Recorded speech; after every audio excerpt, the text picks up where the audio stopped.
في ليلة ممطرة كان سامي قاعد في شقته لوحده لما سمع صوت غريب جاي من السطح.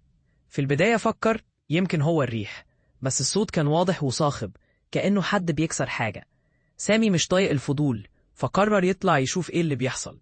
طلع السلم بتاع البناية خطوة خطوة وهو قلبه بيدق بسرعة. لما وصل للسطح الدنيا كانت مظلمة بالكامل والريح كانت بتعصف جامد. فجأة سمع صوت خفيف زي همسة جاية من جنب باب السطح.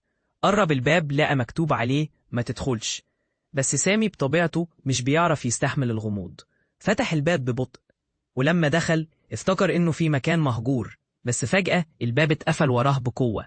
سمع صوت خطوات تقرب منه بس ما كانش شايف حاجة في العتمة. حاول يصرخ ويسيب الباب لكن ما طلعش صوت من حلقه.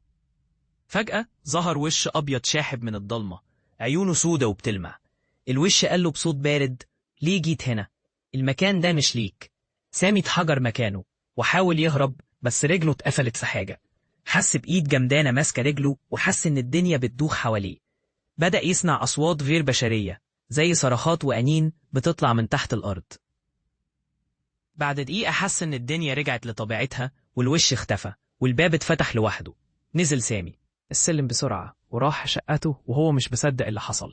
من ساعتها كل مرة تيجي ليلة مطر بيبدأ يسمع الأصوات دي تاني من السطح، وبيقعد يدعي إنه ما يحاولش يطلع يشوف إيه السبب.